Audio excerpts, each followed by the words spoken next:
ونستعينه ونستغفره ونعوذ بالله من شرور أنفسنا ومن سيئات أعمالنا من يهده الله فلا مضل له ومن يضلل فلا هادي له وأشهد أن لا إله إلا الله وحده لا شريك له وأشهد أن محمدا عبده ورسوله صلى الله تعالى عليه وعلى آله وصحبه وسلم تسليما كثيرا أما بعد فأعوذ بالله من الشيطان الرجيم وتوبوا إلى الله جميعا أيها المؤمنون لعلكم تفلحون।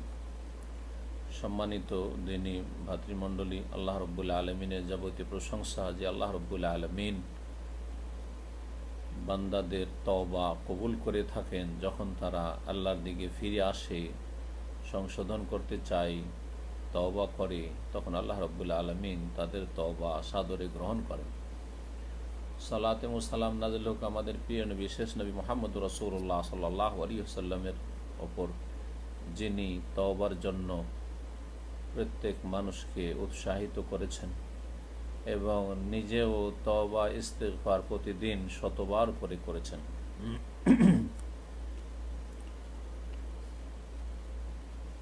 আজকে 27শে রমজান শেষ করতে যাচ্ছি। 1441 হিজরি মোতাবেক 20 মে 2020। ধারাবাহিক আলোচনা মাজালিস শাহরে রমাদান শেখ ইবনে উসাইমিন রহমতুল্লাহ আলাইহির কিতাব বের 29 নম্বর মজলিস নম্বর 29। বলছেন শেখ আল মাজলিস তাসি ওয়াল 20, 29তম মজলিস হচ্ছে ফি তওবা সম্পর্কে। তওবার সাথে সাথে আমরা ইস্তিগফারকেও লাগিয়ে নেব। তওবা মানে প্রত্যাবর্তন করা, ফিরে আসা। ভুল পথে চলে গেছেন, অন্যায়ের দিকে চলে গেছেন, সংশোধনের দিকে চলে আসা, ভালো পথে চলে আসা, সঠিক পথে চলে আসা। শয়তানের পদাঙ্ক অনুসরণ করেছেন, আল্লাহ রব্বুল আলমিনের দিকে ফিরে আসা, আল্লাহমুখী হওয়া, রাসূলুল্লাহ সাল্লাল্লাহু আলাইহি ওয়াসাল্লামের অনুসারী হওয়া, দ্বীনের বিধিবিধানের ওয়াহির অনুসারী হওয়া, এ হচ্ছে তওবা। এবং ইস্তিগফার, যা অতীতে ভুল ভ্রান্তি হয়েছে তার জন্য ক্ষমা চাওয়া, প্রার্থনা করা যে আল্লাহ তুমি মাফ করে দাও, আল্লাহ তুমি ক্ষমা করে দাও। সম্মানিত ভাতৃমণ্ডলী, রমজান যেহেতু শেষ হতে যাচ্ছে, 28, 29 আর তারপরে 30 হতেও পারে, আবার 29শে রমজানের সমাপ্তি ঘটতে পারে। সুতরাং যা কিছু আমরা নেক আমল করলাম, ফরজ, ওয়াজিব, সুন্নাত, মুস্তাহাব, আল্লাহ রাব্বুল আলামিন যেন আমাদের কবুল করেন। তার সাথে সাথে আমাদের জন্য উচিত হবে রমজানকে আমরা তওবা দিয়ে যেন সমাপ্ত করি, আল্লাহর দিকে তওবা করি। যেসব ভুলভ্রান্তি আমাদের রয়েছে জীবনে, যেসব গুনাহ খাতা রয়েছে, সেগুলি থেকে ফিরে এসে আল্লাহমুখী আমরা হয়ে যাই। আল্লাহ রাব্বুল আলামিনের সন্তুষ্টির কাজে আমরা সবসময় যেন নিয়োজিত থাকি এবং আল্লাহর অসন্তুষ্টির কথা কাজ থেকে মুখ ফিরিয়ে নিয়ে আল্লাহর দিকে ফিরে যায়।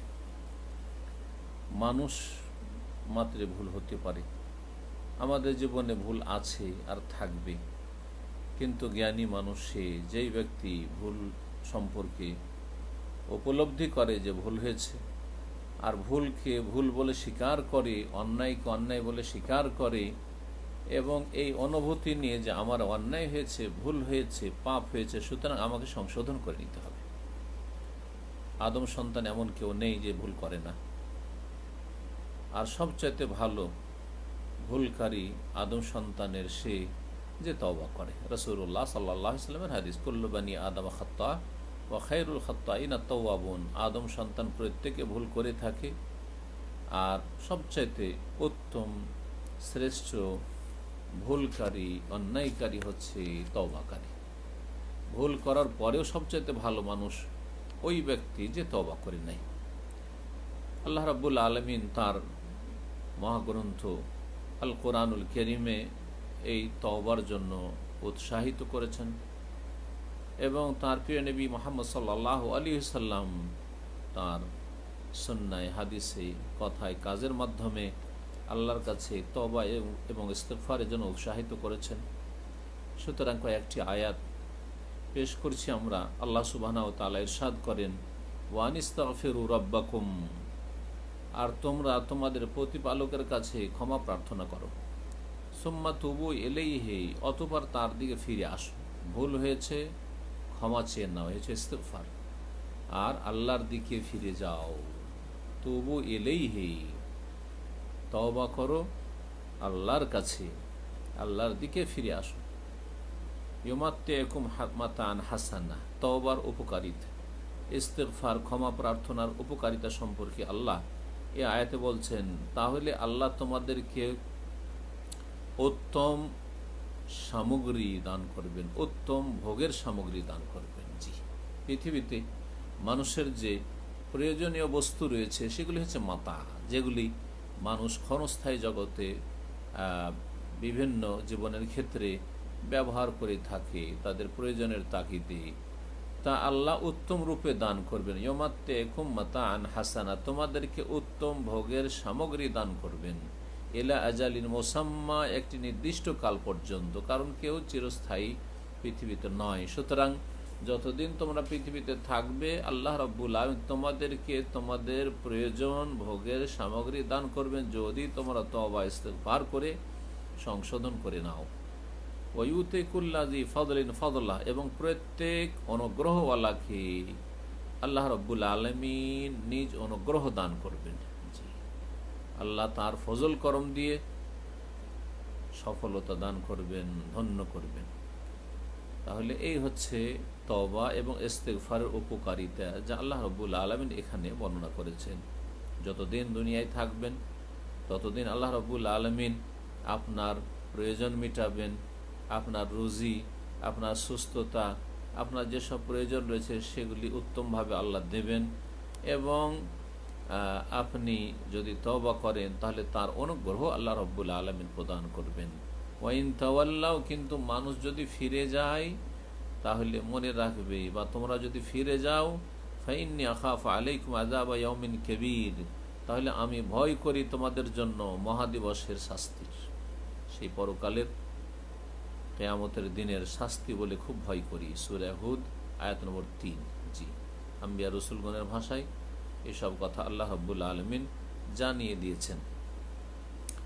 মহান আল্লাহ আরো ইরশাদ করছেন সূরা ফুসসিলাত, যার অপর নাম হামিম আস-সাজদা, তার আয়াত নম্বর 6, কুল, হে নবী বলে দাও, ইন্নামা আনা বাশারুম মিসলুকুম, নিশ্চয় আমি তোমাদের মতো একজন মানুষ। সৃষ্টিগতভাবে রাসূলুল্লাহ সাল্লাল্লাহু আলাইহি সাল্লাম একজন মানুষ, আর মানুষ মাটির তৈরি। এটি হচ্ছে ইসলাম, এটি হচ্ছে আল কোরআন, এটি হচ্ছে ওয়াহি। আর এর বিপরীত কেউ যদি বলে নবী নূর, নবী মানুষ না, মানুষের ঊর্ধ্বে কিছু, তাহলে মিথ্যা কথা বলল, কোরআন বিরোধী কথা বলল। জি, এবং রাসূলুল্লাহ সাল্লাল্লাহু আলাইহি ওয়াসাল্লাম সম্পর্কে অতিরঞ্জন বাড়াবাড়ি করলো, যা মানুষকে পথভ্রষ্ট করে। জি, ইউহা ইলাইয়া, তবে সাধারণ মানুষের সাথে আমার পার্থক্য হচ্ছে যে আমার কাছে ওহী করা হয়, আমার কাছে ওহী করা হয়। রাসূলুল্লাহ সাল্লাল্লাহু আলাইহি ওয়াসাল্লামের মর্যাদা নির্ধারণ করার জন্য আল্লাহ রাব্বুল আলামিন এই কথাটি বলে দিলেন, মানুষ হিসাবে আমি মানুষ, কিন্তু এটা মনে করিও না যে সাধারণ মানুষের মতো কোন একজন বিশিষ্ট ব্যক্তির মতো শুধু মানুষ, না না না, আমার কাছে ওহী হয়, যা পৃথিবীর যতই যোগ্যতা লাভ করুক না কেন কোনো ব্যক্তি, যতই বড় বিদ্বান আর পণ্ডিত হয়ে যাক না কেন, যতই বড় স্কলার হয়ে যাক না কেন, সেই ব্যক্তি এই মর্যাদা পেতে পারে না। আল্লাহ রাব্বুল আলামিন এটি আম্বিয়া রসুলগণকে একমাত্র দান করেছেন, সেটা হচ্ছে ওহী প্রদানের মর্যাদা, ওহীর মাধ্যমে তাদেরকে সম্মানিত করা, ওহীর মাধ্যমে তাদেরকে নবুয়ত এবং রিসালাত দিয়ে আল্লাহ রাব্বুল আলামিন তাদেরকে সম্মানিত করেছেন। ওয়া কানা ফাদলুল্লাহি আলাইকা আযীমা, এটি আল্লাহর বড় অনুগ্রহ রাসূলুল্লাহ সাল্লাল্লাহু আলাইহি সাল্লামের উপর, অন্য আম্বিয়া রাসূলদের উপর ওহী আসে। সুতরাং আমি নবী এবং রাসূল, আব্দুল্লাহ, বান্দা হিসাবে, মানুষ হিসাবে আল্লাহর বান্দা, এবং আল্লাহর রাসূল, যেহেতু আমার কাছে ওহী আসে। জি, এই জন্য আশহাদু আন্না মুহাম্মাদান আবদুহু ওয়া রাসূলুহু, এই শাহাদাত আমি আপনি দিচ্ছি, আমি সাক্ষ্য প্রদান করি যে মুহাম্মদ সাল্লাল্লাহু আলাইহি ওয়াসাল্লাম আল্লাহর বান্দাও, মানুষ হিসাবে বান্দা, এবং তিনি সবচেয়ে শ্রেষ্ঠ বান্দা আল্লাহ রাব্বুল আলামিন। কিন্তু আল্লাহর গোলাম, আল্লাহর গোলাম যখন আল্লাহর বান্দা, আল্লাহর দাস, তাহলে আল্লাহ রাব্বুল আলামিনের ক্ষমতায় তার কোনো অংশ নেই, তবে তিনি আল্লাহর রাসূল, তার কাছে ওহী আসে। আন্নামা ইলাহুকুম ইলাহু ওয়াহিদ, মনে রেখো যে আল্লাহর উলুহিয়াত আমাকে শরীক করিও না, আল্লাহর রবুবিয়াত আল্লাহর কাজে আল্লাহর ইবাদত আমাকে শরীক করিও না। নিশ্চয়ই মনে রাখবে যে তোমাদের ইলাহ সত্য মাবুদ একমাত্র, ইলাহুন ওয়াহিদ এক মাবুদ আল্লাহ। ফাস্তাকিমু ইলাইহি, সুতরাং তার উদ্দেশ্যে তোমরা অটল হয়ে যাও, তার উদ্দেশ্যে সোজা হয়ে যাও, তার দিকে সোজা হয়ে চলো। তাহলে এখানে যেন ইস্তিকামার মাধ্যমে তওবা করতে বলা হয়েছে। বাঁকা হয়ে গেছো পাপ করে, সোজা হয়ে যাও, ইস্তিকামা। ওয়াস্তাগফিরুহু, এবং তার কাছে ক্ষমা প্রার্থনা করো, ক্ষমা চাও। ভুল হয়ে গেছে তার জন্য, সংশোধনের জন্য ক্ষমা চাও। আর ভুল আর করব না বলে অঙ্গীকার এবং তার ওপর দৃঢ় প্রতিজ্ঞ হওয়া, অটল হওয়া, এটি হচ্ছে তওবা। আল্লাহ রাব্বুল আলামিন সূরা নূরের আয়াত নম্বর 31 ইরশাদ করেছেন, ওয়াতুবু ইলাল্লাহি জামিআন আইয়ুহাল মুমিনুন, হে ঈমানদার লোকেরা, হে ঈমানদার নর ও নারীরা, তোমরা সবাই আল্লাহর কাছে তওবা করো, তোমরা সবাই আল্লাহর কাছে তওবা করো। এই তওবার ঊর্ধ্বে কেউ নেই, যেহেতু যে কোনো মানুষ ভুল করতে পারে, সুতরাং তোমরা সকলে আল্লাহর কাছে তওবা করো। লাআল্লাকুম তুফলিহুন, যাতে করে তোমরা সফল কাম হতে পারো। জি, তাহলে সফলতার জন্য একমাত্র পথ হচ্ছে মানুষের তাজরি মিন তাহতিহা আর, যার নিম্ন দেশে নহর প্রবাহিত রয়েছে। সূরা তাহরিম আয়াত নম্বর 8। মহান আল্লাহ রাব্বুল আলামিন সূরা বাকারা 222 নম্বর আয়াতে বলছেন, ইন্নাল্লাহা ইউহিব্বুত তাওয়াবিন ওয়া ইউহিব্বুল মুতাতাহহিরিন, নিশ্চয় আল্লাহ রাব্বুল আলামিন তওবাকারীদেরকে ভালোবাসেন এবং পবিত্রতা অর্জনকারীদেরকে ভালোবাসেন। তাহলে যারা তওবা করে তাদের অন্তর পবিত্র হয়ে যায়, তাদের জবান পবিত্র হয়ে যায়, তাদের অঙ্গ প্রত্যঙ্গ পবিত্র হয়ে যায় পাপাচার থেকে। তওবাও হচ্ছে এক রকমের গুরুত্বপূর্ণ পবিত্রতা, সেটি হচ্ছে মূলত আসল পবিত্রতা। আর তারপরে তাহারত অর্জন করা মানে বাহ্যিক পবিত্রতা হাসিল করা, যাদেরকে আল্লাহ ভালোবাসেন, যারা অজু করে যখন অজুর প্রয়োজন হয় শরীয়তের দৃষ্টিতে, এবং যারা গোসল করে, যারা নাপাক হয়ে থাকে না, গোসল ফরজ হলে গোসল করে নেয়, পরিষ্কার পরিচ্ছন্ন থাকে, তাদেরকে আল্লাহ ভালোবাসেন। ইন্নাল্লাহা ইউহিব্বুত তাওয়াবিনা ওয়া ইউহিব্বুল মুতাতাহহিরিন, তওবা করার মাধ্যমে আভ্যন্তরীণভাবে পবিত্রতা অর্জন করে, আর তাহারাত অর্জনের মাধ্যমে বাহ্যিক পবিত্রতা অর্জন করে। এই মর্মে তওবা ইস্তিগফার সম্পর্কে অনেক আয়াত রয়েছে। শেখ এখানে সংক্ষেপ করে দিয়ে বলছেন যে এখন কিছু হাদিস আপনাদেরকে শোনাই। আগার বিন ইয়াসার মুজানি রাদিয়াল্লাহু তাআলা আনহু বর্ণিত, নবী সাল্লাল্লাহু আলাইহি সাল্লামের এক সাহাবী, তিনি বলছেন, কালান নবী সাল্লাল্লাহু আলাইহি ওয়াসাল্লাম, নবী করিম সাল্লাল্লাহু আলাইহি ওয়াসাল্লাম বলেছেন, ইয়া আইয়ুহান নাস, হে মানব সকল, তুবু ইলাল্লাহ, তোমরা আল্লাহর কাছে তওবা করো, ওয়াস্তাগফিরুহু, এবং তার কাছে ক্ষমা প্রার্থনা করো, ফাইন্নী আতুবু ফিল ইয়াউমি মিআতা মাররা, কারণ আমি রাসূলুল্লাহ হওয়া সত্ত্বেও দিনে 100 বার করে তওবা করি। জি, 100 বার করে তওবা পাঠ করতেন রাসূলুল্লাহ সাল্লাল্লাহু আলাইহি সাল্লাম। এবং তওবা শুধু মুখে পাঠ করার নাম নয়, যিনি পাঠ করবেন অন্তর থেকে প্রথমে যে কথাগুলি বলছেন সেগুলি যেন অনুধাবন করেন, সেগুলি প্রত্যেকটি যেন উপলব্ধি করেন যে আমি কি বলছি। তাহলে এটি হচ্ছে অন্তর থেকে তওবা করা। জি, তাহলে সত্যিকার অর্থে পাপ মুক্ত মানুষ হতে পারবে। অন্তর থেকে তওবা করা, তারপরে কথায় সেই তওবার বাক্যগুলি উচ্চারণ করা, আর কাজের মাধ্যমে প্রমাণ করে দেওয়া যে আমি আল্লাহর দিকে ফিরে চলে এসেছি, এখন আমার মুখ পাপের দিকে নেই, শয়তানের দিকে নেই, আমি শয়তানের বিরুদ্ধাচরণ করেছি, আমি খারাপ মানুষদের বিরুদ্ধাচরণ করেছি, এবং আমি সৎ মানুষের দলে সামিল হয়েছি, আমি আল্লাহ রাব্বুল আলামিনের দিকে ঝাঁপিয়ে পড়েছি। হাদিস সহিহ মুসলিমের। জি, রাসূলুল্লাহ সাল্লাল্লাহু আলাইহি ওয়াসাল্লাম তওবা এবং ইস্তিগফার করার জন্য প্রতিটি মানুষকে নির্দেশ দান করেছেন, ইয়া আইয়ুহান নাস, হে মানব সকল, তোমরা আল্লাহর কাছে তওবা করো, ইস্তিগফার করো। আমি 100 বার করে প্রতিদিন তওবা ইস্তিগফার করি। কয়জন আছেন মুসলিম সমাজে যারা দিনে কতবার করে তওবা ইস্তিগফার করছেন? একটু চিন্তা করে দেখুন তো দেখি। 10-20 বার হচ্ছে, 25-50 বার হচ্ছে, কি 100 বার পৌঁছতে পারছেন? জি, আমার আপনার কত যে পাপ রয়েছে, তাহলে আমাদের কতবার তওবা ইস্তিগফার করা উচিত। আবু হুরায়রা রাদিয়াল্লাহু তাআলা আনহু থেকে বর্ণিত আরো হাদিস, জি, তওবার এই হাদিস সহিহ মুসলিমের হাদিস। আর আবু হুরায়রা রাদিয়াল্লাহু তাআলা আনহুর হাদিস, তিনি বলছেন সামিউতু রাসূলুল্লাহ সাল্লাল্লাহু আলাইহি ইয়াকুল, আমি রাসূলুল্লাহ সাল্লাল্লাহু আলাইহি ওয়াসাল্লামকে বলতে শুনেছি, ইন্নী লা আস্তাগফিরুল্লাহ ওয়া আতুবু ইলাইহি ফিল ইয়াউমি আকসার মিন ৭০ মাররা, আমি আল্লাহর কাছে ক্ষমা প্রার্থনা করি এবং তার কাছে তওবা করি দিনে ৭০ বারেরও বেশি, ৭০ বারের অধিক আমি আল্লাহর কাছে তওবা করি, ৭০-এর বেশি। জি হ্যাঁ, এবং আর এক হাদিস আসলো ১০০ বার, ৭০ বারের বেশি আমি তওবা করি। হাদিস ইমাম বুখারী রাহিমাহুল্লাহ তার সহিতে বর্ণনা করেছেন।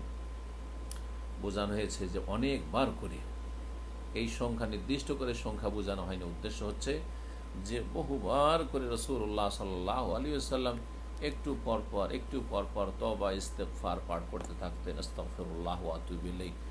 এর মানে এটা নয় যে একবারে আপনি শুধু ১০০ বার পড়ে নিলেন আর সারা দিন আপনি তওবা ইস্তেগফার করছেন না বা পড়ছেন, এমনটা নয়। বরং এই তওবা ইস্তেগফার বাক্যগুলি মাঝে মাঝে পড়লে ঈমানের নবায়ন হবে, আমল সুন্দর হবে এবং আত্মপর্যালোচনা হবে, নিজের সংশোধন করা সম্ভব হবে। আনাস বিন মালিক রাদিয়াল্লাহু তাআলা আনহু থেকে বর্ণিত হাদিস রয়েছে, তিনি বলেন, ক্বালা রাসূলুল্লাহ সাল্লাল্লাহু আলাইহি ওয়া রাসূলুল্লাহ সাল্লাল্লাহু আলাইহি ওয়াসাল্লাম বলেছেন, লাল্লাহু আশাদ্দু ফারাহান বিতাওবাতি আবদিহি হিনা ইয়াতুবু ইলাইহি মিন আহাদিকুম কানা আলা রাহিলাতিহি বিআরদিন ফালাতিন ফানফালাতাত মিনহু ওয়া আলাইহা তুআমুহু ওয়া শারাবুহু ফাআইসা মিনহা ফাআতা শাজারাতান ফাত্তাদা ফি যিল্লিহা ওয়া ক্বাদ আইসা মিন রাহিলাতিহি ফাবাইনামা হুয়া কাযালিকা إذ هو بها قائمة عنده فأخذ بختامها ثم قال من شدة الفرح اللهم أنت عبدي وأنا ربك أخطأ من شدة الفرح رواه মুসলিম। হাদিস সহিহ মুসলিমের। রাসূলুল্লাহ সাল্লাল্লাহু আলাইহি ওয়াসাল্লাম বলছেন যে আল্লাহ রাব্বুল আলামিনের কাছে বান্দা, যে কোনো মানুষ যখন তওবা করে তখন আল্লাহ যে কত খুশি হন এই বিষয়টি বোঝানোর জন্য একটি উদাহরণ দিয়েছেন। এত খুশি হন আল্লাহ রাব্বুল আলামিন, এত খুশি হন, অথচ তওবাতে আল্লাহর ফায়দা কি? আমার ফায়দা, আপনার ফায়দা, মানুষের উপকারিতা, লাভ আপনার। তারপর আল্লাহ রাব্বুল এত খুশি হন, বলছেন যে এমন এক ব্যক্তির চাইতেও বেশি আল্লাহ রাব্বুল আলামিন খুশি হন বান্দা তওবা করলে। যখন বান্দা তওবা করে, কোন ব্যক্তির চাইতে বেশি? যেই ব্যক্তি কোন এক বিশাল মরুভূমিতে ছিল, তার কাছে বাহন ছিল, হঠাৎ করে তার বাহন যে উট, তার হাত ছাড়া হয়ে গেছে, হাত থেকে ছুটে পালিয়ে গেছে, অথবা সে একটু গাফিল ছিল, বেখেয়াল ছিল, খেয়াল করেনি, আর হঠাৎ করে যে উট যে কোথায় চলে গেছে, যেটি তার মরুভূমির জাহাজ ছিল, সেই উটের পিঠেই তার খাবার ছিল, উটের পিঠের ওপরেই তার পানীয় ছিল। তার কাছে না কোনো খাবার আছে, না পানীয় আছে, না বাহন আছে যে সেখান থেকে মরুভূমি থেকে কোনো রকম বেছে সহি সালামত কোনো জনবস্তিতে পৌঁছবে। বিশাল বিশাল মরুভূমি, আরব দেশে অনেক এলাকা আছে যেখানে যদি তাকান 400-500 কিলোমিটার পর্যন্ত আপনি সফর করে চলে যান, কোনো জনবস্তি দেখতে পাবেন না, কোনো জনবস্তি দেখতে পাবেন না। বালি আর বালি, বালি আর বালি, আর পাহাড় আর পাহাড়, কোনো এলাকায় পাহাড় আর পাহাড়, আর কোনো এলাকায় বালি আর বালি। জি, যেটা আমাদের ভারত উপমহাদেশে হয়তো আমরা কখনো দেখিনি বা কল্পনা করিনি। 2-4-5 কিলোমিটার, 10 কিলোমিটার খুব বেশি হলে, আর তারপরে গ্রাম আছে, শহর আছে, এই আছে, জনগণ যেখানে সেখানে আছে, মাঠে ঘাটেও জনগণ ছড়িয়ে ছিটিয়ে আছে, সব জায়গায় আছে, চাষাবাদ হচ্ছে। কিন্তু আরব দেশে যে বিশাল মরুভূমিগুলো রয়েছে, সেখানে একেবারে জনহীন মরুভূমি, সেখানে কেউ সাহায্য করার মানে সাহায্য যে করবে এরকমের কোনো মানে সম্ভাবনাই কম। কারণ জানবে তাহলে তো সাহায্য করবে। যে আপনাকে দেখতেও পাবে না মরুভূমিতে যে কেউ কোনো জায়গায় ফেসে আছে, কোন মুসিবতে আছে। এই রকমের বিশাল মরুভূমিতে এক ব্যক্তি এই অবস্থায় ফেসে গেছে, এই রকমের মহাসংকটের সম্মুখীন হয়েছে যে তার সওয়ারি উট হাতছাড়া হয়ে গেছে, পালিয়ে গেছে, কোথায় যে চলে গেছে, নিখোঁজ হয়ে গেছে, দেখতে পাচ্ছেন না। উটের পিঠের ওপরে খাবার ছিল, পানীয় ছিল, এদিক সেদিক খুব ছুটাছুটি করলো, চারিদিকে তাকালো, কিন্তু নজরে আসছে না, কিছুই দেখতে পাচ্ছে না, পেলই না। নিরাশ হয়ে গেল যে আর আমি সওয়ারিও পাবো না, খাবারও পাবো না, আর পানিও পাবো না, পিপাসাতে আগে মরে যাব, ক্ষুধা তো আছে, আর তারপরে আমি এখান থেকে কোনো জনবস্তিত যেতে পারবো না, আমি এই বালিতে হেঁটে, সুতরাং এখানে আমার মৃত্যু নিশ্চিত। যখন মরেই যাব, আর কি করলো, সে একটি গাছের তলায় আসলো, আসার পরে সেখানে শুয়ে গেল সেখানে। আল্লাহ ভরসা, করার তো কিছু নেই, এখানে এ অবস্থায় মৃত্যু আসবে। তার বাহন থেকে একবার নৈরাশ হয়ে গেছে, এই বাহন আবার ফিরিয়ে পাবো এটা কল্পনার বাইরে। তারপরে হঠাৎ করে তার ঘুম চলে এসছে, কিছুক্ষণের মধ্যে ঘুম ভাঙছে, দেখে যে তার পাশে এসে সেই বাহন দাঁড়িয়ে আছে, উঠ এসে দাঁড়িয়ে আছে, এবং উটের পিঠে তার খাবারও আছে, পানিও আছে। সুবহানাল্লাহ, তার কত যে খুশি হবে। হ্যাঁ, মরে যাওয়া মানুষ নতুন করে যেন জিন্দগি পেল। সেই বিধে হঠাৎ লাফিয়ে উঠে উটের লাগামটা ধরেছে, আর ধরার পরে খুশিতে কি বলবে তার আর হোঁশ দিশা নেই। বলতে চেয়েছিল সে যে আল্লাহ তুমি আমার রব আর আমি তোমার বান্দা, কিন্তু সেটা না বলে বলছে আল্লাহ আনতা আবদি আনতা রব্বি, না বলে কি বলছে তার হোঁশ দিশা। যখন মানুষ খুব বেশি আনন্দিত হয় তখন হুঁশ হারা, আত্মহারা হয়ে যায়। ঠিক যেমন মানুষ যখন খুব প্রচন্ড ভয় পায় তখন হুঁশ হারিয়ে দেয়। জি, তো সেই ব্যক্তি খুশিতে বলে উঠেছে আল্লাহ আনতা আবদি, হে আল্লাহ তুমি তো আমার বান্দা, ওয়ানা রব্বক, আর আমি তোমার মালিক, আমার রব। অথচ বলতে চেয়েছিল যে হে আল্লাহ তুমি আমার আনতা রব্বি ওয়ানা আবদুক, আল্লাহ তুমি আমার রব আর আমি তোমার বান্দা। কিন্তু একেবারে কথাটিকে উল্টো করে দিয়েছে। বলছেন রাসূলুল্লাহ সাল্লাল্লাহু আলাইহি সাল্লাম, আখতা মিন শিদ্দাতিল ফারাহি, প্রচন্ড খুশিতে, চরম আনন্দে আত্মহারা হয়ে সে ভুল করে দিয়েছে, হুঁশ হারিয়ে ফেলেছে। কি বলছে, জবান দিয়ে কি বেরোচ্ছে তার আর হুঁশ দিশা নেই। হাদিস সহিহ মুসলিমের।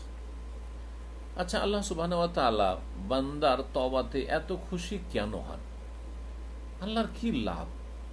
লাভ আমার আপনার, আমি আপনি তওবা করলাম, আল্লাহ রাব্বুল আলামিন এত কেন খুশি হন? বলছেন শেখ সাহেব রহমতুল্লাহ আলাইহি, এই জন্য আল্লাহ সুবহানাহু ওয়া তাআলা এত বেশি বান্দার তওবাতে খুশি হন যে আল্লাহ বান্দার ফিরে আসাকে পছন্দ করেন, যে বান্দা ভুল করেছে ফিরে আসুক। এবং আল্লাহ ক্ষমা করাকেও পছন্দ করেন। জি, এবং বান্দা আমার থেকে দূরে চলে গেছে, কাছে চলে আসুক। জি, পালিয়ে গেছে সে ঘুরে আসুক। জি, এটা পছন্দ করেন। এই উদাহরণটি একটি মানুষের উদাহরণ দিয়ে বুঝাইলে আরো স্পষ্ট বুঝবেন। জি, একজন বাবা বা মা অবাধ্য ছেলে মেয়ে যতই বড় অন্যায় করুক না কেন, অন্যায় করার পরে সে ভয়ে ভয়ে পালিয়ে আছে অথবা তাকে তাড়িয়ে দিয়েছে বাড়ি থেকে। জি হ্যাঁ, তারপরে সেই ছেলে অথবা মেয়ে যদি ফিরে আসতে চায়, জি হ্যাঁ, বা ফিরে আসতে চাক আর না চাক, এত বড় অন্যায় করেছে, ভুল করেছে, তারপরেও বাপ মা চাই যে আমার ছেলে অথবা আমার মেয়ে এখনো ফিরে চলে আসুক, হ্যাঁ, সংশোধন করে নিক, ক্ষমা চেয়ে নিক, দূর হয়ে গেছে কাছে চলে আসুক, এসে জড়িয়ে ধরুক, হ্যাঁ, আর তারপরে ভুল স্বীকার করুক। চাই, চাই, প্রতিটি মা বাবা চাই। যদি কোনো মা বাবার এই তিক্ত অভিজ্ঞতা থাকে যে অবাধ্যতার কারণে বা বেয়াদবি বদমাইশির কারণে ছেলেকে মেরে বাড়ি থেকে তাড়িয়ে দিয়েছে, তার কিছুক্ষণ পরে পেরেশান হয়ে যায় যে ছেলে যে কোথায় গেল, কি যে হলো, কি অবস্থায় আছে, কি খেলো কি না খেলো, আর তারপরে যদি সন্ধ্যা হয়ে যায়, রাত লেগে যাচ্ছে, আর তারপরে ছেলেটা যদি না ফিরে আসে, তাহলে যে কি যে পেরেশানি হয়। যাদের এই তিক্ত অভিজ্ঞতা আছে তারাই সেটা ভালো করে প্রকাশ করতে পারবে। আর এই অনুভূতি যারা ছেলে মেয়েদের বাবা হয়েছেন তাদের এই অনুভূতিটাও কিছুটা আছে। আল্লাহ রাব্বুল আলামিনের জন্য উত্তম দৃষ্টান্ত রয়েছে। জি, ওয়ালিল্লাহিল মাসালুল আলা, আল্লাহ রাব্বুল আলামিনের সুউচ্চ দৃষ্টান্ত রয়েছে, উপমা রয়েছে। তো আল্লাহ রাব্বুল আলামিন চান যে এরা তো আমার বান্দা, যদিও নাফরমানি করেছে, যদিও অন্যায় করেছে, ফিরে আসুক, সে তওবা করুক, এটা আল্লাহ পছন্দ করেন। আর সে যদি তওবা করে তাকে আমি ক্ষমা করবো, ক্ষমা করার জন্য আল্লাহ প্রস্তুত হয়ে আছেন, ডাক দিচ্ছেন, মাইয়াস্তাগফিরুনি ফাগফিরু, কে ক্ষমা চাইবে, ক্ষমা করবো, আসো, জি আমার কাছে ফিরে আসুক, দূরে চলে গেছে, পালিয়ে গেছে, ঘুরে আসুক, আল্লাহ রাব্বুল আলামিন চান। এই জন্য আল্লাহ রাব্বুল আলামিন এত বেশি বান্দার তওবাতে খুশি হন। এইরকম আনাস ও আব্দুল্লাহ বিন আব্বাস রাদিয়াল্লাহু তাআলা আনহুম থেকে হাদিস বর্ণিত রয়েছে, রাসূলুল্লাহ সাল্লাল্লাহু আলাইহি ওয়াসাল্লাম বলেছেন, লাউ কানা লিবনি আদম ওয়াদিয়ান মিন যাহাব, যদি আদম সন্তান দুটো মাঠ ভরা স্বর্ণ পায় বা অন্য ধন সম্পদ পায়, অন্য হাদিসে রয়েছে স্বর্ণ দুই মাঠ ভর্তি, দুই উপত্যকা ভর্তি স্বর্ণ গোল্ড যদি কোনো আদম সন্তানকে দিয়ে দেওয়া হয় তবুও তাদের মন ভরবে না। আহাব্বা ইয়াকুন আলাহু ওয়াদিয়ান, একটা যদি হয় তাহলে দুইটা চাইবে, জি, আর দুইটা হইলে লাবতাকা সালেসান, অন্য রিওয়ায়াতে রয়েছে তৃতীয় চাইবে, লাবতাকা সালেসান। একটা মাঠ ভরা যদি দেওয়া হয়, এ হাদিস রয়েছে বুখারী মুসলিমের, তাহলে দুই মাঠ ভর্তি চাইবে, যে আরও যদি এর ডবল হইতো। আর দুই মাঠ ভরা যদি স্বর্ণ চাঁদি দেওয়া হয়ে যায় তাহলে লাবতাকা সালেসান, তৃতীয় চাইবে, আরও যদি এরকমটা হইতো। ওয়ালা ইয়ামলাউ ফাহু ইল্লা তুরাব, অন্য হাদিসে ওয়ালা ইয়ামলাউ জাওফা ইবনে আদম ইল্লা তুরাব, আদম সন্তানের পেট ভরবে না, খাই খাই মিটবে না যতক্ষণ পর্যন্ত মাটিতে না যাবে, মাটিতে না যাওয়া পর্যন্ত, কবরে না যাওয়া পর্যন্ত মানুষের মন ভরবে না, খাই খাই মিটবে না, আরো চায় আরো চায়, হালমি মাজিদ। এই হচ্ছে মানুষের চরিত্র, মানুষ, অধিকাংশ মানুষের এটা হচ্ছে প্রাকৃতিক বিষয়, মানুষ এত লোভী, ইন্নাল ইনসানা খুলিকা হালুআ। তারপরে বলছেন রাসূলুল্লাহ, ওয়া ইয়াতুবুল্লাহু আলা মান তাবা, তবে যেই ব্যক্তি তওবা করে আল্লাহ তার তওবা কবুল করবেন, যেই ব্যক্তি আল্লাহর দিকে ফিরে আসবে আল্লাহ তার দিকে ফিরে আসবেন, এই রাস্তা খোলা আছে। সুতরাং দুনিয়ার লোভ লালসা যে আছে সেটাকে কমিয়ে নিয়ে আসুন এবং আল্লাহর কাছে তওবা করুন। ভুল ভ্রান্তি যাই হোক না কেন, আল্লাহর কাছে তওবা করলে আল্লাহ রাব্বুল আলামিন সেই বান্দার দিকে ফিরে আসেন।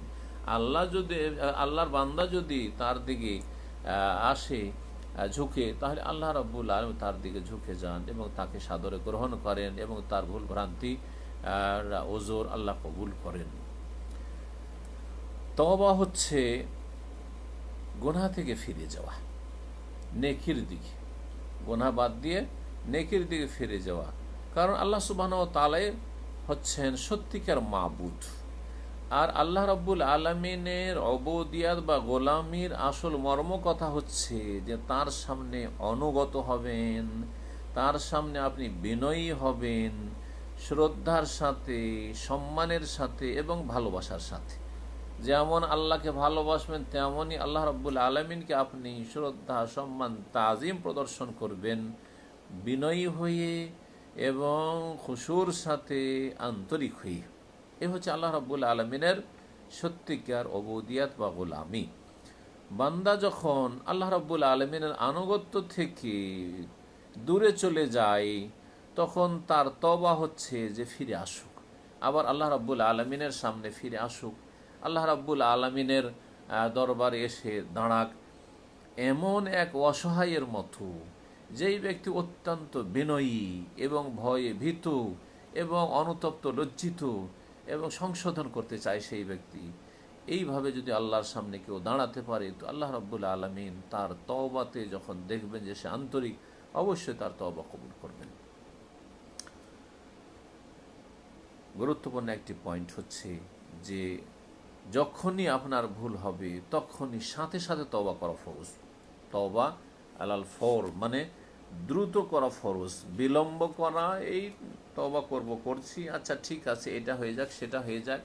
যেমন এক শ্রেণী মূর্খ লোকেরা রয়েছে যারা হজ করেনি, আচ্ছা হজ করলে এই পাপটা ছেড়ে দেবো, সুদ খাওয়া ছেড়ে দেবো, হজ এবার করব, তখন এই যে নামাজ ধরবো না তো আর কখন নামাজ ছাড়বো না। তারপরে অনেকে, আচ্ছা এই সামনে রমজান আসুক, এবার রমজান মাসে ঠিকভাবে রোজাও রাখবো, আর যে এই নামাজ ধরবো আর নামাজ ছাড়বো না। অনেকে আছেন, আচ্ছা মেয়ের বিয়েটা দিই, তখন যে দাড়ি রাখবো, হ্যাঁ শ্বশুর হয়ে গেছি তো আর দাড়ি কাটবো না বা দাড়ি মুন্ডন করবো না। ইত্যাদি ইত্যাদি। এইসব কথাগুলি আমাদের মুসলিম সমাজে অজ্ঞতার কারণে রয়েছে। জি, তওবাতে বিলম্ব করা, বা এখন তো পোলাপান হয়ে আছে, এখন তো অল্প বয়স আছে, আচ্ছা কিছুটা সময় যাক আর তারপরে তখন। এই জন্য আমাদের দেশের মানুষরা দাঁড়িয়ে রাখে, 40 পার হলে, 50 পার হলে বৃদ্ধ হয়ে গেছে, আর দুনিয়ার কি আছে, ভোগবিলাসের লোভ লালসা ইত্যাদি, এসব কি আছে, আর কোন স্বাদ আছে, চলো এখন দাড়িটা রেখে, দাড়ি সাদা হইতে লেগেছে, পাকতে লেগেছে, দাড়ি রেখে দিই। কিন্তু যৌবনকালে আরে এখন দাড়ি রাখা যায়, হ্যাঁ জি হ্যাঁ, এই রকম করা জায়েজ নয়। তওবা করা, মানুষ ভুল করছে, বুঝতে পারছে যে আমি ভুল করছি, তাহলে সাথে সাথে তওবা করা ফরজ, তাতে বিলম্ব জায়েজ নয়। করছি এটাও জায়েজ নয়। কারণ, এক নম্বর কারণ হচ্ছে যে আল্লাহ রাব্বুল আলামিন এবং তার রাসূল সাল্লাল্লাহু আলাইহি ওয়াসাল্লাম তওবার জন্য নির্দেশ দিয়েছেন, এবং মহান আল্লাহ এবং তার রাসূল সাল্লাল্লাহু আলাইহি ওয়াসাল্লামের নির্দেশ পালন দ্রুত করতে হবে। জি, ইন্নামা কাওলাল মুমিনিনা ইযা দুউ ইলাল্লাহি ওয়া রাসূলিহি লিয়াহকুমা বাইনাহুম আন ইয়াকুলু সামি'না ওয়া আতা'না। জি, মুমিন যে সত্যিকার ঈমানদার ব্যক্তি, আল্লাহ যদি ডাকে, তার রাসূল ডাকে কোনো কথা কাজের দিকে, আর তওবার দিকে আল্লাহ ডেকেছেন, তওবার দিকে রাসূলুল্লাহ সাল্লাল্লাহু আলাইহি ওয়াসাল্লাম আহ্বান করছেন, সুতরাং বলবে সামি'না ওয়া আতা'না, হে আল্লাহ শুনলাম, ও আতা'না এবং মেনে নিলাম। সাথে সাথে শুনবে এবং মেনে নিবে। ইয়া রাসূলুল্লাহ, আপনি তওবার জন্য উৎসাহিত করেছেন, আপনার কথা শুনলাম এবং মেনে নিলাম। জি, এই হচ্ছে প্রথম যুক্তি, যে তওবা সাথে সাথে কেন করতে হবে, দেরি কেন করা যাবে না, এই জন্য যে এটি হচ্ছে আল্লাহ এবং রাসূলের নির্দেশ, এবং আল্লাহ এবং রাসূলের নির্দেশ দ্রুত পালন করা, চট করে পালন করা, সাথে সাথে পালনের জন্য উদ্গ্রীব হওয়া। এবং কারণ বান্দা জানে না যে এই যে বিলম্ব করছে এটা তার সর্বনাশ করবে। হতে পারে যে হঠাৎ করে সামনে মত এসে আক্রমণ করলো, মালাকুল মত নিয়ে চলে গেল, আর সুযোগে পেল না, আল্লাহ থেকে দূরেই থেকে গেল, পাপের অবস্থায় থেকে গেল।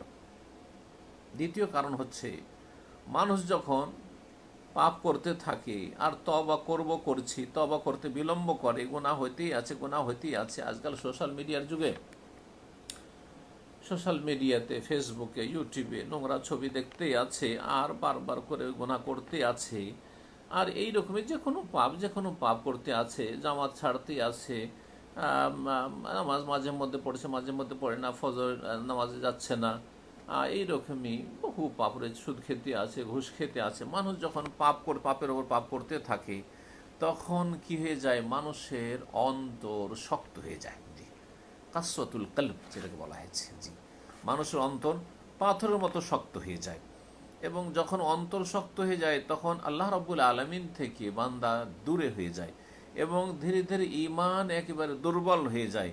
অন্তরের ওপর কালো দাগ, একবার গুনাহ করলে একটা করে কালো দাগ পড়তে থাকে, দাগ পড়তে পড়তে পড়তে তাতে মরিচা লেগে যায়। কাল্লা বাল রানা আলা কুলুবিহিম মা কানু ইয়াকসিবুন। মানুষের কৃতকর্মের কারণে তাদের হৃদয়ের উপর, অন্তরে জং লেগে যায়, মরিচা লেগে যায়।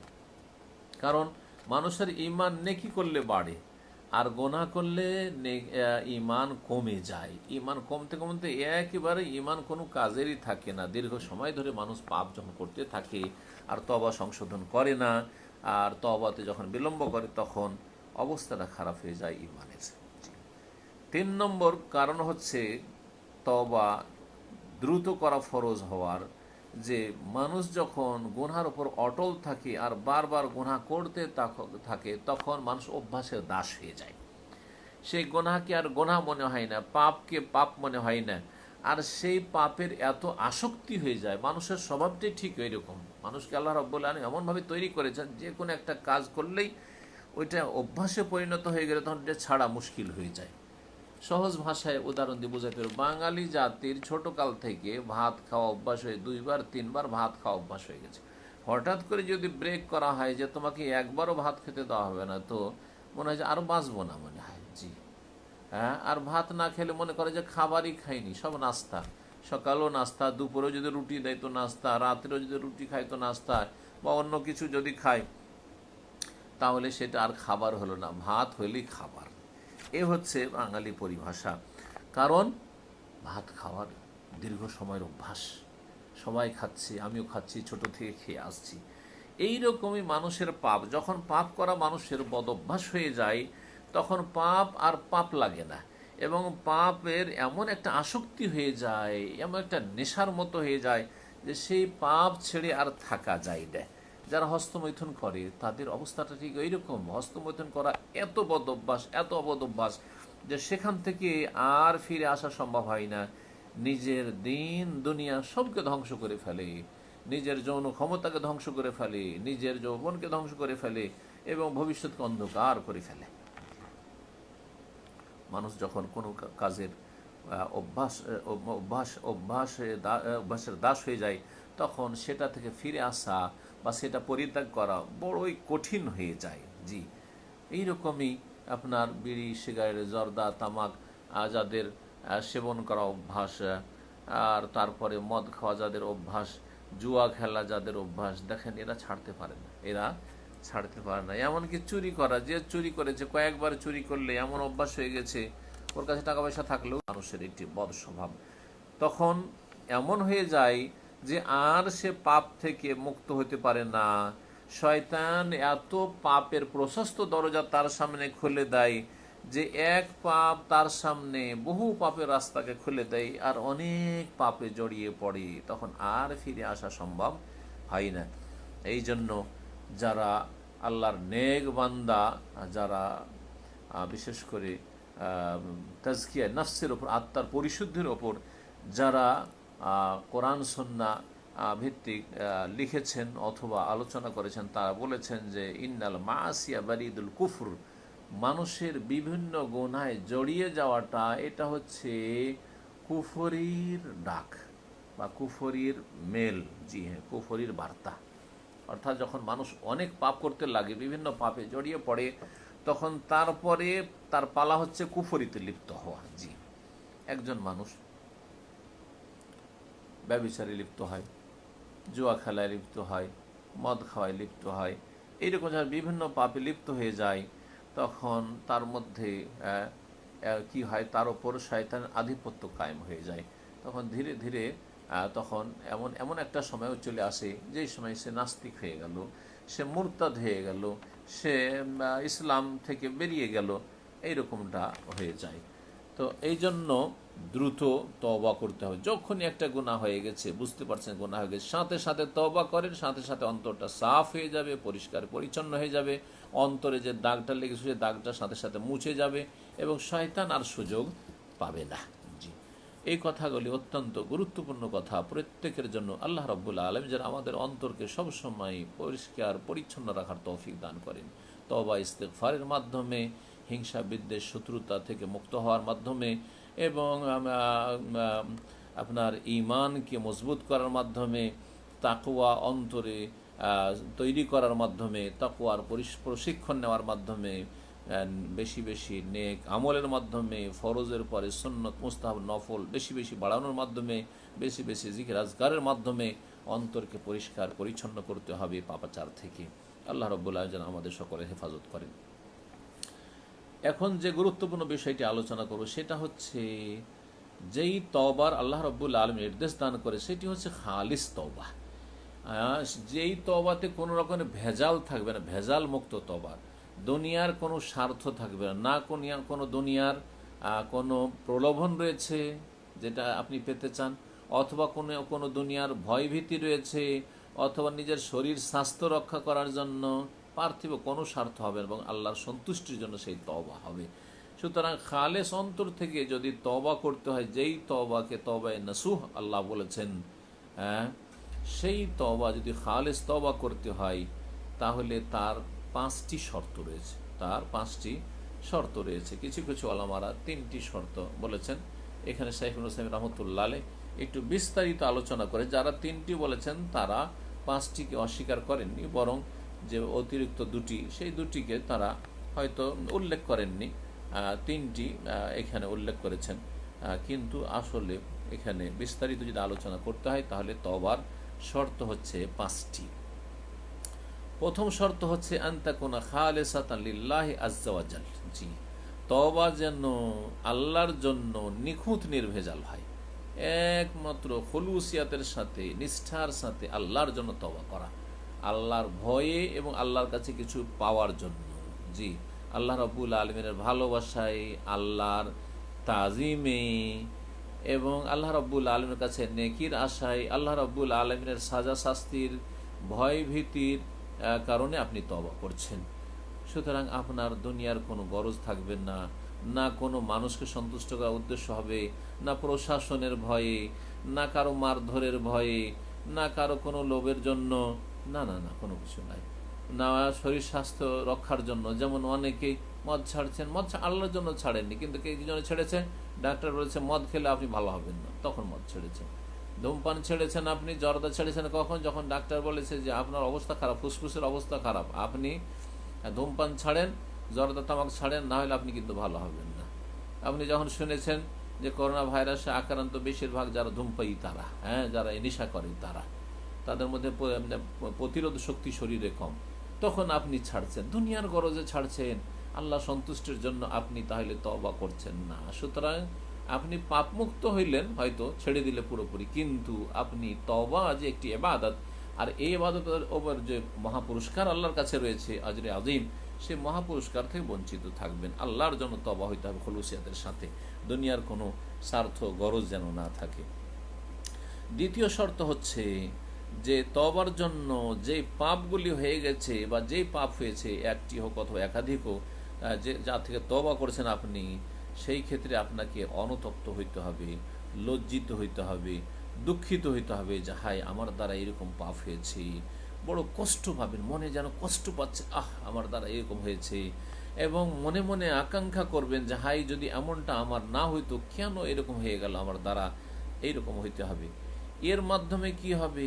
আপনি আল্লাহ অভিমুখী হতে পারবেন, আল্লাহর দিকে বেশি বেশি ধাবিত হতে পারবেন, এবং আল্লাহর সামনে আপনি বিনয়ী হতে পারবেন, এবং নিজেকে আপনি তুচ্ছ জ্ঞান করবেন যে আমি এত খারাপ মানুষ, আমার দ্বারা এরকম খারাপ কাজ হয়েছে, ছি ছি ছি, জি একজন মুসলিম আমি, আমার বাবা মুসলিম, আমার মা মুসলিম, আমি মুসলিম পরিবারে বাস করি, কিভাবে আমার দ্বারা এই কাজটি হইল।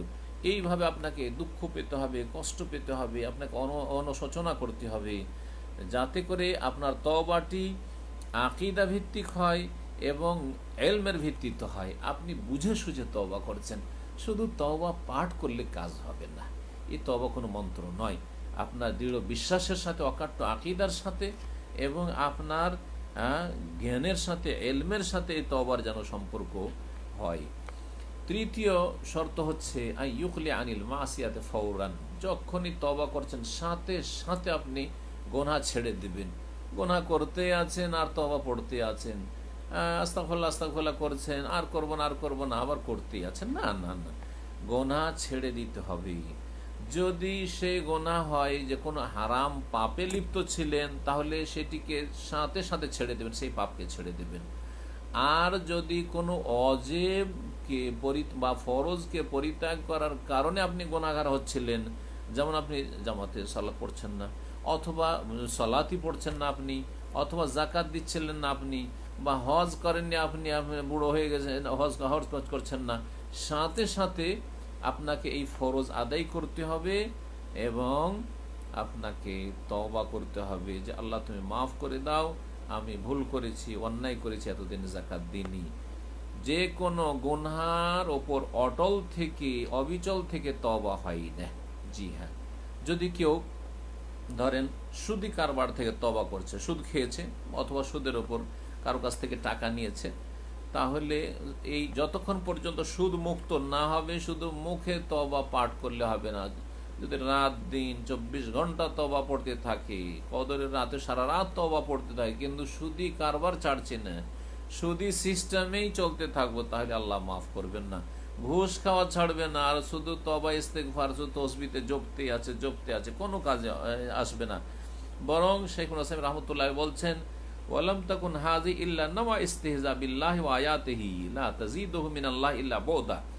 যদি কোনো মানুষ পাপে ডুবেও আছে, পাপ করতেই আছে, আর মুখে শুধু তওবা করছে, আস্তাগফিরুল্লাহ ওয়া আতুবু ইলাইহি, আস্তাগফিরুল্লাহ ওয়া আতুবু ইলাইহি, আল্লাহ তুমি মাফ করে দাও বলছে, আর তার সাথে সাথে গুনাহ কিন্তু ছাড়ছে না, সোশ্যাল মিডিয়াতে নোংরা ছবি দেখতেই আছে, আর আস্তাগফিরুল্লাহ আস্তাগফিরুল্লাহ আস্তাগফিরুল্লাহ আস্তাগফিরুল্লাহ বলছেন শেখ, যে এটি আল্লাহর সাথে যেন উপহাস করা। আল্লাহর আয়াত, আল্লাহর বিধান, যে তওবার আয়াতগুলি রয়েছে, ইস্তিগফারের আয়াত রয়েছে, বিধিবিধান রয়েছে, এগুলি নিয়ে যেন উপহাস করা হবে, খেলো মনে করে সেগুলিকে, যার ফলে আপনি আল্লাহ থেকে আরো দূরে হবেন। জি, কি করছেন আপনি? জি, সুতরাং কেউ যদি সালাত পরিত্যাগ করত, তওবা করতে চায়, তাহলে সাথে সাথে সালাত আদায় করা শুরু করবে, আর তার সাথে সাথে তওবা করবে যে আল্লাহ, আমি তওবা করছি, আমি ক্ষমা চাইছি, আর আমি সালাত ছাড়বো না, আমাকে তুমি ক্ষমা করে দাও। এই ছিল তৃতীয় শর্ত। জি, চতুর্থ শর্ত হচ্ছে যে দৃঢ় প্রতিজ্ঞ হইতে হবে যে আল্লাহ ইয়াউদা ফিল মুস্তাকবিল, ভবিষ্যতে কোনোদিন এই পাপ করব না, এই পাপের দিকে জীবনে কখনো ফিরে যাব না, এর জন্য প্রতিজ্ঞা করতে হবে, অন্তর থেকে বদ্ধপরিকর হইতে হবে, আজম, দৃঢ় সংকল্প হইতে হবে, অটল হইতে হবে, মনকে শক্ত করতে হবে যে আমি আর জীবনে এইরকম পাপ করব না, জীবনে এরকম পাপ করব না। তো এটি হচ্ছে তওবার ফলাফল। তওবার ফলাফল হচ্ছে যে এই পাপটি আর যেন জীবনে না হয়। আর এটি হচ্ছে তওবা যে আপনি অন্তরের সততার সাথে করেছেন, নিষ্ঠার সাথে করেছেন, এর দলিল প্রমাণ। সুতরাং যখন কোনো ব্যক্তি তওবা করবে নিষ্ঠার সাথে, দৃঢ় প্রতিজ্ঞ হয়ে, তাহলে এটা হচ্ছে তওবা। আর যদি তার মধ্যে দ্বিধাদ্বন্দ্ব থাকে যে তওবা করলাম কিন্তু হয় এটা ছেড়ে দেব, আর না হলে আবার করব, তাহলে কি করে তওবা হবে? সে তো যে কোনো সময় এই পাপে লিপ্ত হবে। এটা এইভাবে তওবা হয় না। জি, এ তো ছিল আল্লাহর হক সম্পর্কে। কিন্তু বান্দার হক যদি হয়, কোনো মানুষের হক নষ্ট করা হয়, তাহলে অতিরিক্ত আরেকটি শর্ত রয়েছে। চারটি শর্ত বললাম, পঞ্চম শর্ত সবার জন্য রয়েছে, পরে বলবো। শাইখুল ইসলাম মাঝখানে যদি বান্দার হক হয়, তাহলে সে বিষয়টি উল্লেখ করেছেন, বলছেন ওয়াইযা কানাতিল মাসিয়াত ফিমা ইয়াতাআল্লাকু বিহুকুকিল খালক, সৃষ্টির হক নষ্ট করার সাথে যদি সম্পর্ক হয় এই গুনহার, যে কারো হক নষ্ট করেছেন, তাহলে এই সব তওবার যে শর্তগুলি বলা হইল, খুলুসিয়াতের সাথে তওবা করা আল্লাহর জন্য, পাপের ওপর অনুতপ্ত লজ্জিত হওয়া এবং দুঃখিত হওয়া, এবং পাপ স্টপ করা, বন্ধ করে দেওয়া, এবং আগামীর জন্য প্রতিজ্ঞা করা যায় এরকমের পাপ করব না, তার সাথে সাথে এতটুকু শুধু যথেষ্ট নয়, যার হক নষ্ট করেছেন সেই হক থেকে আপনাকে মুক্ত হইতে হবে। যদি সেটা ধন সম্পদের বিষয় হয়, বলছেন ফাইজা কানাত মাসিয়াতু বিআখযি মালিন লিল গায়রি, অন্যের ধন সম্পদ বেঈমানি করেছেন, আত্মসাৎ করেছেন, জমি দখল করেছেন, অথবা টাকা পয়সা ধার নিয়ে দেননি, তাহলে যতক্ষণ সেই ধন সম্পদ ফিরিয়ে না দেবেন, লাম তাসিহ তাওবাতুহু হাত্তা ইউআদ্দিয়াল মাল ইলা সাহিবি, যতক্ষণ সেই ধন সম্পদ ফিরিয়ে না দেবেন ততক্ষণ পর্যন্ত তওবা হবে না, যতই তওবা পড়তে থাকেন আর যতই যে শর্তগুলি উল্লেখ করা হলো সেগুলি পুরা করেন, আপনাকে সেই হক পরিশোধ করতে হবে, সেটা পেমেন্ট করতে হবে। বেঁচে থাকলে আপনি সরাসরি তাকেই দেবেন, আর তিনি যদি বেঁচে না থাকেন, যার হক নষ্ট করেছেন, তাহলে তার উত্তরাধিকারী যারা ওয়ারিসিন রয়েছে তাদেরকে দেবেন। যদি তার উত্তরাধিকারীরা না থাকে, তাহলে সেটা বাইতুল মালে দিয়ে দেবেন, মুসলিমদের যদি বাইতুল মালের ফান্ড থাকে। বলছেন যে এই ধন সম্পদটা কার ছিল যদি জানাই না থাকে, ওর ঠিকানাও জানা নেই, নামও জানা নেই, বাড়ি ঘরও জানেন না, কিছুই জানেন না, তাহলে তাসাদ্দাকা বিহি লাহু, তার নামে আল্লাহর সন্তুষ্টির জন্য, মুক্ত হওয়ার জন্য দান করে দেবেন। আল্লাহ তাকে নেকিটা দিয়ে দিও। আল্লাহ সুবহানাহু ওয়া ইয়ালামু বিহি, আল্লাহ তার সম্পর্কে বেশি জানেন, সুতরাং আল্লাহ তার আমল নামাতে নেকিটা পৌঁছিয়ে দেবেন। এটা ছিল ধন সম্পদের ক্ষেত্রে। কিন্তু কোন মুসলিমের যদি গীবত করে আপনি গুনাহ করে থাকেন, কাবিরা গুনাহ করেছেন, তাহলে কেমন করে আপনি তওবা করবেন এই গুনাহ থেকে? এটা হক নষ্ট করেছেন, অথবা কারোর উপর মিথ্যা অপবাদ দিয়েছেন, তাহলে তার কাছ থেকে আপনাকে মুক্ত হয়ে যেতে হবে, মানে ক্ষমা চেয়ে নিতে হবে। কখন ক্ষমা চাইবেন? বলছেন ইনকান কাদ আলেমা বিগীবাতি ইয়াহু, যদি আপনি যে তার গীবত করেছেন, নিন্দা করেছেন বা দোষ চর্চা করেছেন, এটা যদি জেনে ফেলে, তাহলে তো আপনাকে জেনেই গেছে যে অপরাধী, আপনি অন্যায় করেছেন, তারপর জুলুম করেছেন, তাহলে তার কাছে ক্ষমা চেয়ে নিতে হবে। যাকে মিথ্যা অপবাদ দিয়েছে, জেনে গেছে আমার উপর অমুক মিথ্যা অপবাদ দিয়েছে, তাহলে তার কাছ থেকে ক্ষমা নিতে হবে।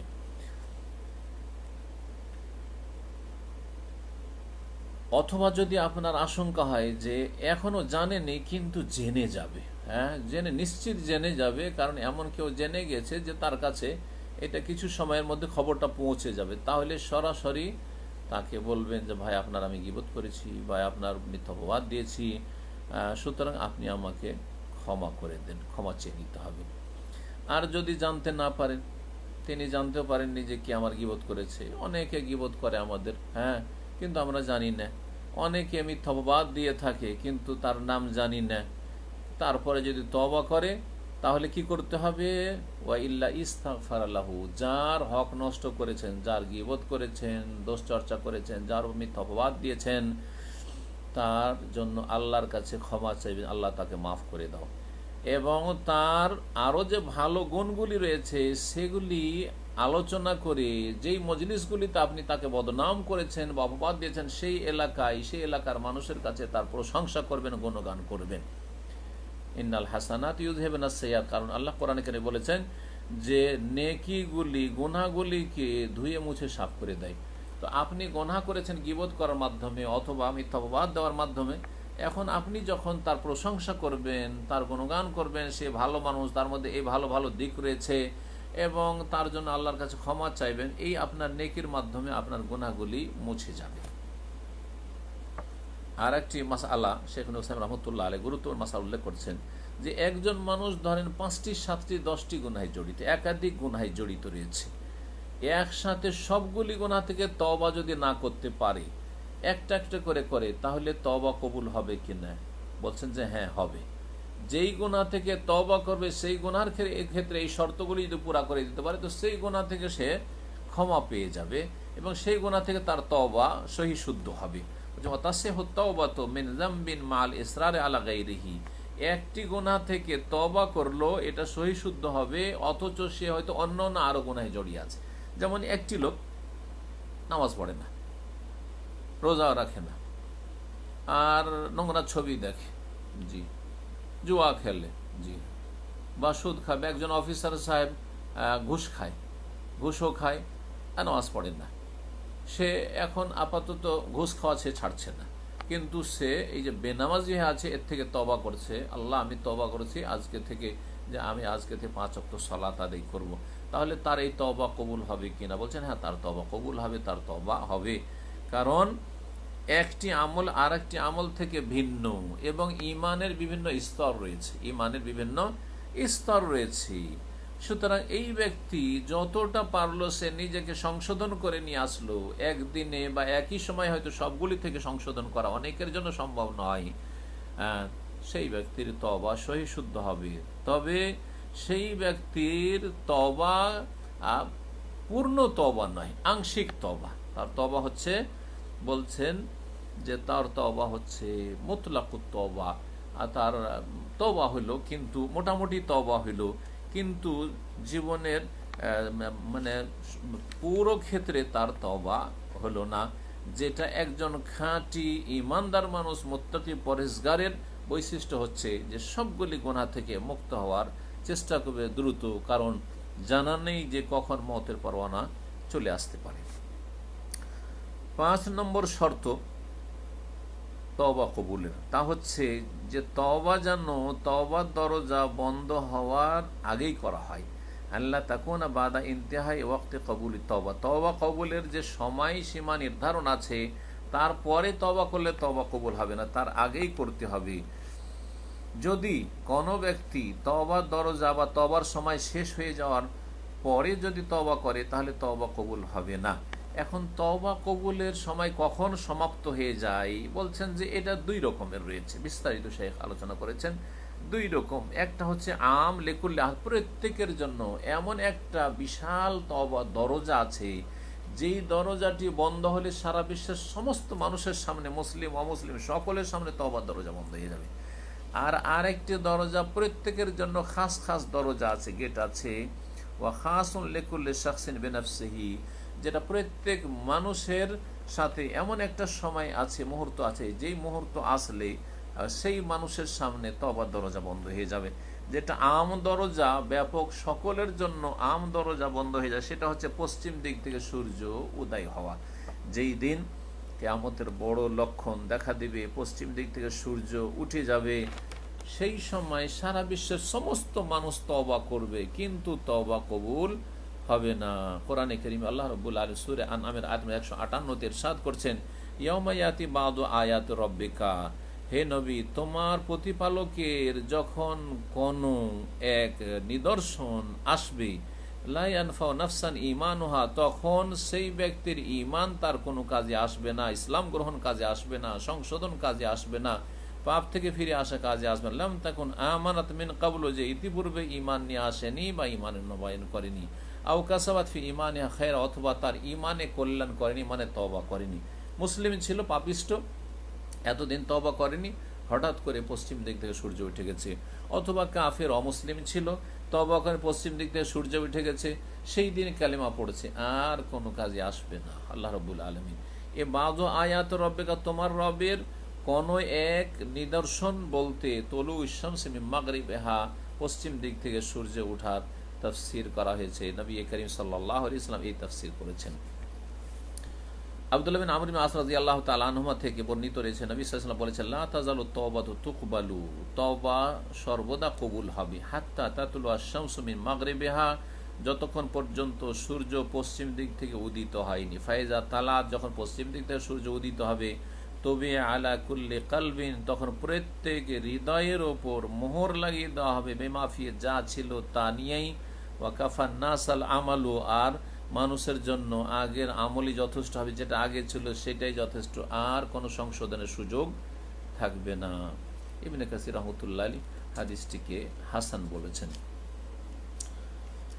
এইরকমই আবু হুরায়রা রাদিয়াল্লাহু তাআলা আনহু থেকে সহিহ মুসলিমের হাদিস, রাসূলুল্লাহ সাল্লাল্লাহু আলাইহি ওয়াসাল্লাম বলেন, মান তাবা ক্বাবলা আন তাতুলু আশ-শামসু মিন মাগরিবিহা তাবাল্লাহু আলাইহি, যেই ব্যক্তি পশ্চিম দিক থেকে সূর্য উদয় হওয়ার আগে তওবা করবে, আল্লাহ তার তওবা কবুল করবেন।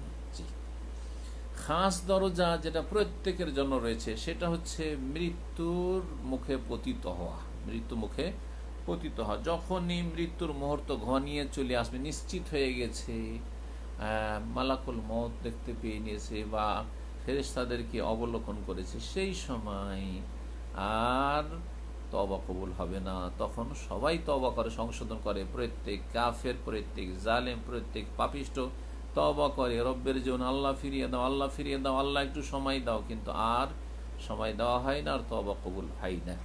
বলছেন যে যখন মানুষের মৃত্যুর মুহূর্ত ঘনিয়ে আসে আর মৃত্যুকে স্বচক্ষে দেখতে পায়, অর্থাৎ মরণের দায়িত্বশীল ফেরেশতা এবং তার সাথে যেসব ফেরেশতারা এসেছেন মালায়েকা, তাদেরকে দেখতে পেয়ে নাই, লাম তানফাহু তাওবাতু ওয়া লাম তুকবাল, মানে তখন তওবা কোনো কাজেও আসবে না, আর তওবা কবুল হবে না।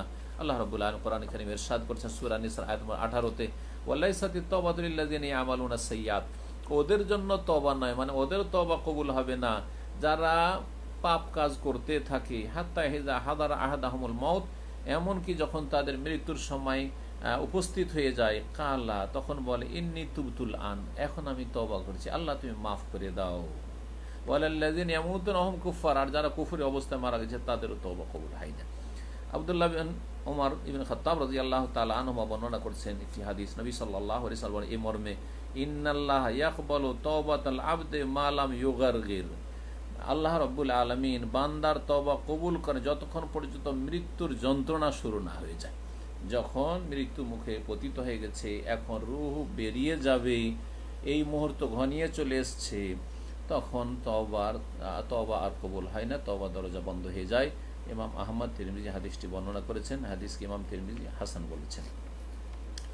যদি কোনো ব্যক্তি, শেষ যে বিষয়টি বলে সেটা হচ্ছে, যদি কোনো ব্যক্তি এই সমস্ত যে শর্তগুলি বলা হলো, 5টি শর্ত আল্লাহর হকের ক্ষেত্রে, বান্দার হকের ক্ষেত্রে, অতিরিক্ত আরেকটি শর্ত, সেটা হচ্ছে সেই বান্দার হক থেকে মুক্ত হওয়া, মানে হক আদায় করে দেওয়া অথবা তার কাছ থেকে মুক্ত হয়ে যাওয়া ক্ষমা নেওয়ার মাধ্যমে। এই শর্তগুলি যখনই পুরা করে দিতে পারবে আর শর্ত পুরা করে তওবা করবে, তাহলে ইনশাআল্লাহ তাআলা তার তওবা সহি শুদ্ধ হবে এবং সেই তওবা আল্লাহ সাদরে গ্রহণ করবেন এবং অতীতের যে গুনাহ খাতা হয়েছে সেগুলিকে আল্লাহ মিটিয়ে দেবেন, মুছে দেবেন। যদিও সে কাবিরা গুনাহ, যতই বড় কাবিরা গুনাহ হোক না কেন, সূরা জুমার আয়াত নম্বর 35 মহান আল্লাহ রাব্বুল আলামিন ইরশাদ করছেন, যেখানে আল্লাহ রাব্বুল আলামিনের রহমত, যে বিশাল প্রশস্ত দরজা, রহমতের দরজা রয়েছে। আল্লাহ বলছেন, কুল, হে নবী বলে দাও, আমার বান্দাদেরকে যে আল্লাহ বলছেন ইয়া ইবাদিয়াল্লাযিনা আসরাফু আলা আনফুসিহিম, আল্লাহ বলছেন হে আমার বান্দারা, আল্লাযিনা আসরাফু আলা আনফুসিহিম, যারা নিজেদের উপর অত্যাচার করেছো, নিজেদের সম্পর্কে বাড়াবাড়ি করেছো, জুলম করেছো, লা তাকনাতু মির রাহমাতিল্লাহ, আল্লাহর রহমত থেকে তোমরা নৈরাশ হইও না, হতাশ হইও না। ইন্নাল্লাহা ইয়াগফিরু যুনুবা জামিআ, নিশ্চয় আল্লাহ রাব্বুল সমস্ত গুনাহ ক্ষমা করেন বা ক্ষমা করতে পারেন। ইন্নাহু আল গফুরুর রহিম, সব গুনাহ ক্ষমা করতে পারেন, তওবা করলে ক্ষমা করতে পারেন, আর তওবা না করলে আল্লাহ রাব্বুল আলামিন ইচ্ছাধীন, আল্লাহ হইলে ক্ষমা করবেন, না হইলে করবেন না। তবে শিরকের অবস্থায় মারা গেলে, আল্লাহ কুফরের অবস্থায় মারা গেলে, ঈমান ভঙ্গ করে মারা গেলে, বেনামাজি হয়ে মারা গেলে আল্লাহ কখনো মাফ করবেন না। ইন্নাহু হুয়াল গফুরুর রহিম, নিশ্চয় আল্লাহ রাব্বুল আলামিন বড় ক্ষমাশীল এবং বড় দয়ালু। সুতরাং আমাদের এই আয়াতগুলি এবং এর সাথে সাথে আরেকটি আয়াত মহান আল্লাহ ইরশাদ করেছেন, ওমান ইয়ামাল সুআন, যেই ব্যক্তি কোনো পাপাচারে লিপ্ত হইল, মন্দ কাজ করে ফেলল, আও ইয়াজলিম নাফসা, অথবা নিজের অত্যাচার করলো কোনো অন্যায় করার মাধ্যমে, সুম্মা ইয়াস্তাগফিরিল্লাহ, অতবার যদি আল্লাহর কাছে ক্ষমা চেয়ে নেয়, ইয়াজিদিল্লাহ গফুরার রাহিমা, তবে আল্লাহ রাব্বুল আলামিনকে অবশ্যই ক্ষমাশীল এবং বড় দয়ালু পাবে। সূরা নিসা আয়াত নম্বর 110। আল্লাহ রাব্বুল আলামিনের কাছে দোয়া করি, আল্লাহ রাব্বুল আলামিন আমাদেরকে যেন খালেস অন্তর থেকে তওবা করার তৌফিক দান করেন। সম্মানিত ভাতৃমণ্ডলী, সুতরাং আল্লাহ রাব্বুল আলামিন আপনাদের উপর রহম করুন, আল্লাহ রাব্বুল আলামিন আপনাদের সকলকে যেন খালেস তওবার তৌফিক দান করুন। সময় শেষ হওয়ার আগে দ্রুত যেন আমরা তওবা করতে পারি। আল্লাহ রাব্বুল আলামিন আমাদের সকলকে যেন তৌফিক দান করেন। আল্লাহ রাব্বুল আলামিন আমাদেরকে যেন তওবা নসিব করেন এবং সর্বদা তওবা করে নিজেদের প্রতিদিন সংশোধনের আল্লাহ রাব্বুল আলামিন যেন তৌফিক দান করেন।